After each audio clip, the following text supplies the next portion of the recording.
Erasmus, avant tout, c'est penser à des compétences d'enseignants, compétences d'élèves, penser à devenir un meilleur enseignant pour pouvoir faire de meilleurs élèves. C'est vraiment grâce à Erasmus+ qu'on fait bouger nos étudiants. On fait bouger nos membres du personnel, on accueille du personnel enseignant, on accueille des représentants d'institutions. Donc c'est un mouvement. Ça valorise tout le monde, ce n'est que du bonheur. Le jeune qui revient d'un programme Erasmus, il s'est ouvert au monde, pas seulement dans sa profession, il a appris à bouger. Il y a une vraie plus-value pour leur métier.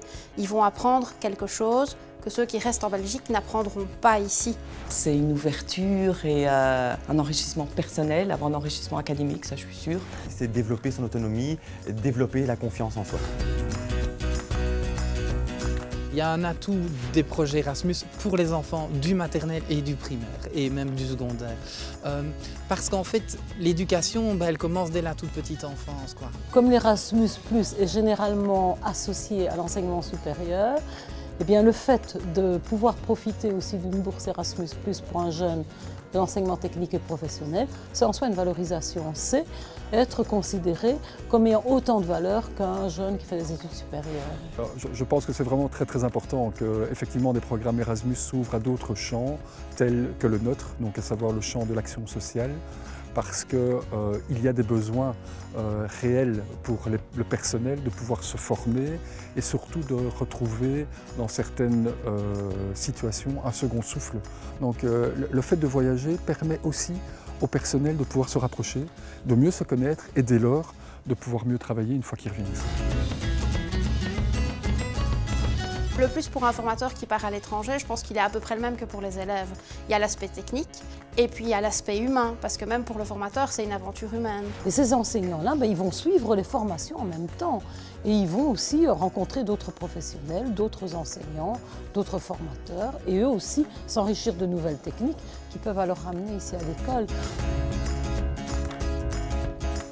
C'est vraiment normalement un échange dans les deux sens. On envoie autant qu'on reçoit. C'est aussi un petit peu ce qu'on appelle l'internationalisation at home. C'est avoir de l'international au sein de l'institution pour que les jeunes qui partent pas, ou même les enseignants qui partent pas, aient cette confrontation avec l'international.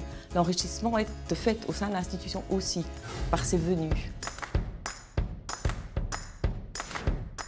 Les projets Erasmus+ proposent vraiment un enrichissement à différents niveaux. Il y a vraiment l'enrichissement au niveau, je vais dire, plus européen, et puis au niveau local, et puis dans la pratique. On est chaque fois sur des strates différentes finalement. Une grande richesse, c'est que quand les partenaires se disent « on a encore envie de travailler ensemble, on a encore des choses à donner » ou « tiens, quand je suis parti, on a vu ça » ou « on a vu tel élément » où on se dit « ah mais là, on pourra aller plus loin ». Et ça, là, je me dis « là, c'est gagnant ». À un moment donné, il y a une volonté de l'établissement scolaire pour créer un projet Erasmus. Il faut se dire, tiens, on va entrer là-dedans parce qu'on y croit. Parce qu'on croit que la mobilité, c'est effectivement l'avenir pour notre jeunesse. C'est changer l'image de l'école, c'est amener dans l'école des projets qui font bouger, qui font vivre l'école, c'est mettre une école en mouvement. On voit qu'un projet tel qu'Erasmus permet de mettre tout le monde autour d'une table et de discuter, permet vraiment de resserrer les rangs. Certes, c'est peut-être du travail, mais ça permet vraiment de fédérer une équipe. Et donc, quelque part, ça permet aussi parfois de prioriser ce qu'on fait. Vous allez aller trouver un patron pour vous faire engager. Le patron hésite entre vous et un autre jeune qui a la même formation. C'est peut-être le petit plus qui va faire que oui, il va vous prendre vous en se disant oui, lui il a osé, lui il a envie d'apprendre des choses nouvelles et ça fera peut-être la différence au moment de l'engagement.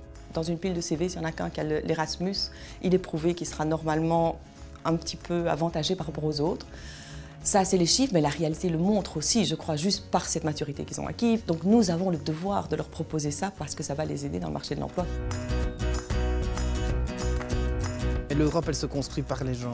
Et pour moi, vraiment, le projet Erasmus, c'est quelque chose qui permet vraiment cette construction-là. Et ça, c'est ça l'Europe, c'est pas autre chose, quoi. Mais quand on voit le retour qu'on en a, c'est... Je n'ai pas de mots pour vous le décrire, tellement c'est enrichissant par rapport au staff, parce qu'on a vraiment des équipes qui travaillent ensemble, par rapport à nos compétences linguistiques d'autre part, mais aussi par rapport aux jeunes qui reviennent vers nous avec toutes ces expériences. Moi, je dirais définitivement, participer à un projet Erasmus, c'est une obligation. Ça permet vraiment de voir beaucoup de choses La remise en question est quelque chose d'inhérent à la fonction d'enseignant et Erasmus permet vraiment beaucoup de choses.